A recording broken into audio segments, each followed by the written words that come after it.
ബഹുമാനപ്പെട്ട സുപ്രീം കോടതിയുടെ ഹൈക്കോടതിയുടെ വിധിയുടെ അടിസ്ഥാനത്തിലാണ്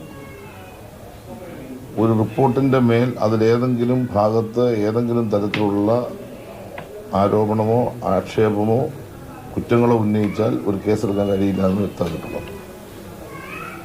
എന്നാൽ അതേ ഒരു കാര്യം അവസാനം ശക്തമായി പറഞ്ഞു, ഒരാളെ ഈ സംബന്ധിച്ച് പരാതി തന്നാൽ പറഞ്ഞ വാക്കിയതാണ്, എത്ര ഉന്നതനാണെങ്കിലും സർക്കാരിൻ്റെ ഭാഗത്തു നിന്ന് ഒരു വിട്ടുവീഴ്ച ഉണ്ടാകില്ല.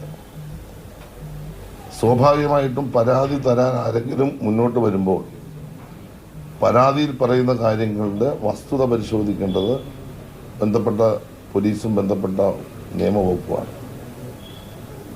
ഇന്നലെ ഇത് തരത്തിൽ ബഹുമാനപ്പെട്ട രഞ്ജിത്തിനെതിരായിട്ടൊരു ആരോപണം ഉന്നയിക്കപ്പെട്ടിട്ടുണ്ട്. അത് മാധ്യമങ്ങളിലൂടെ ഞാനും കണ്ടു. അത് സംബന്ധിച്ച് രഞ്ജിത്ത് മറുപടി പറഞ്ഞിട്ടുണ്ട്. ആ മറുപടി അവരുടെ ആരോപണവും അല്ലെ അവരുടെ ആക്ഷേപമാണ് നമ്മുടെ മുമ്പിൽ ഇപ്പോൾ ഉള്ളത്. അത് സംബന്ധിച്ച് അവർക്ക് പരാതി ഉണ്ടെങ്കിൽ വരട്ടെ. വന്നു കഴിഞ്ഞാൽ അത് സംബന്ധിച്ചുള്ള നടപടിക്രമങ്ങൾ നിയമാനുസൃതം ഗവൺമെന്റ് സ്വീകരിക്കും.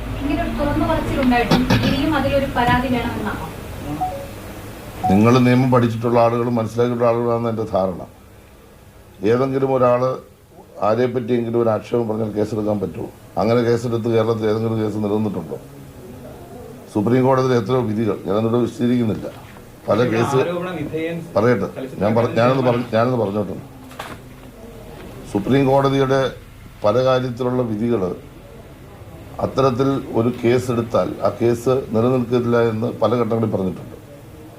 ആർക്കാണോ ആരോപണം, ആർക്കെതിരെയാണോ അവർ പരാതി തരിക. ആ പരാതിന്മേൽ ആവശ്യമായ തീരുമാനം അവർ ഉന്നയിച്ച സ്ഥിതിക്ക് അവർക്ക് പരാതി തരുന്നതിന് ബുദ്ധിമുട്ടില്ല. പരാതി തന്നാൽ അത് നിയമാനുസൃതം സ്വീകരിക്കും.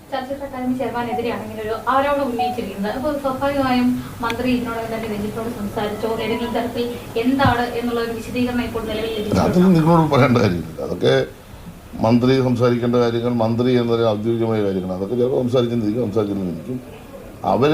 അദ്ദേഹത്തെ പറ്റി പറഞ്ഞ കാര്യത്തിൽ ആർക്കെങ്കിലും പരാതി ഉന്നയിക്കാനുണ്ടെങ്കിൽ രേഖാമൂലം തന്നാൽ ശക്തമായ നടപടി അക്കാര്യത്തിൽ ഗവൺമെന്റ് എടുക്കുമെന്ന് നേരത്തെ മുഖ്യമന്ത്രി തന്നെ പറഞ്ഞല്ലോ. അത് സംബന്ധിച്ച് അന്വേഷിക്കാതെ എനിക്ക് പറയാൻ പറ്റുമോ ഈ കാര്യത്തിൽ എന്തെങ്കിലും വസ്തുത ഉണ്ടെങ്കിൽ? അത് അദ്ദേഹം നിഷേധിച്ചിട്ടുണ്ട്. അദ്ദേഹം അത് പൂർണ്ണമായും നിഷേധിച്ചിരിക്കുകയാണ്. അപ്പോൾ പിന്നെ അത് പരിശോധനയ്ക്ക് വിധേയമാക്കേണ്ട കാര്യമാണ്. നിങ്ങൾക്ക് താല്പര്യമുള്ള കാര്യങ്ങൾ നിങ്ങൾ കൊടുത്തുകൊള്ളുക. നമ്മുടെ നിലപാടുകളാണ് നമ്മൾ വ്യക്തമായിട്ട് ഈ അവസരങ്ങളിലെല്ലാം പറഞ്ഞുകൊണ്ടിരിക്കുന്നത്.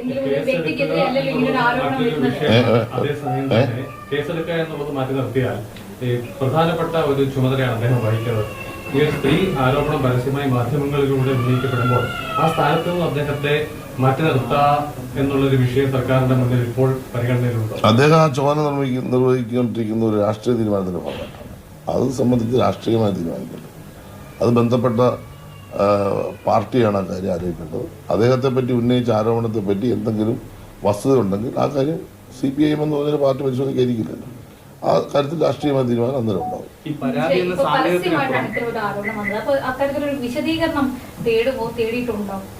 അതല്ല ഞാൻ പറഞ്ഞത്. പരസ്യമായ ഒരാളൊരു ആരോപണം ഉന്നയിച്ചിരിക്കുന്നു, പരസ്യമായി തന്നെ ആരോപണത്തിന് വിധേയനായ ആൾ തള്ളിക്കളഞ്ഞിരിക്കുന്നു.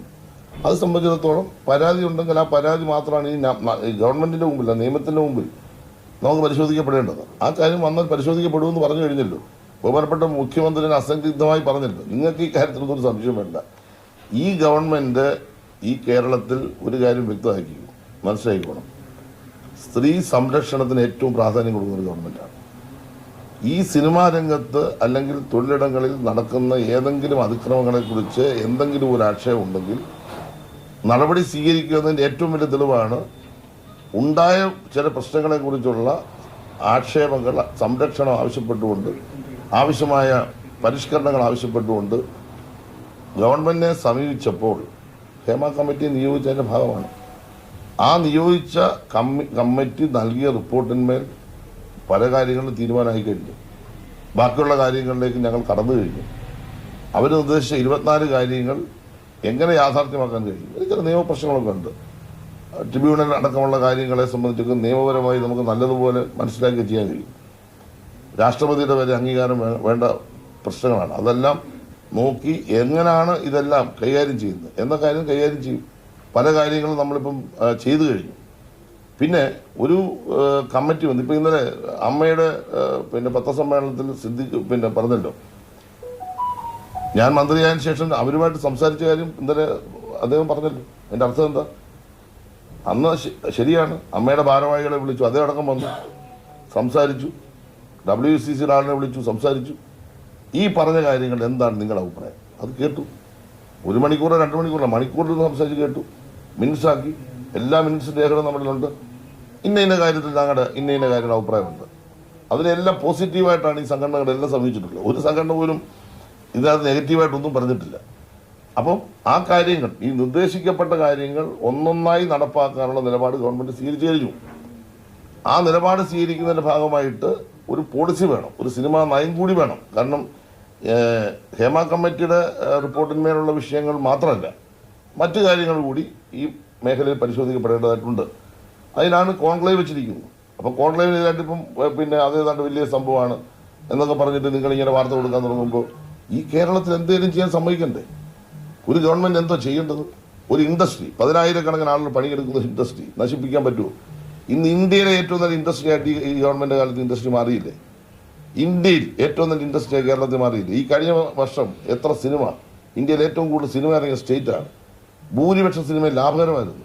നിങ്ങൾക്കിതൊന്നും പറയുന്ന ശബ്ദത്തിൽ കാണത്തില്ല. കാരണം നല്ല ഒരു കാര്യം ഇടതുപക്ഷം കൊണ്ട് ഗവൺമെന്റ് കാലത്ത് 7 വർഷമായിട്ട് അല്ലെങ്കിൽ 8 വർഷമായിട്ട് ഞങ്ങൾ ചെയ്യുന്ന ഒരു ഇൻഡസ്ട്രി, ആ ഇൻഡസ്ട്രി സംരക്ഷിക്കുന്നതോടൊപ്പം ആ ഇൻഡസ്ട്രിക്ക് ഉള്ളിൽ വന്നിട്ടുള്ള എന്തെങ്കിലും തെറ്റായ കാര്യങ്ങളോ പ്രവണതകളോ ഉണ്ടെങ്കിൽ കർശനമായി നേരിടുമെന്ന് ഗവൺമെന്റ് പറഞ്ഞു കഴിഞ്ഞു. പിന്നെ അതിനപ്പുറത്തേക്ക് എന്താ?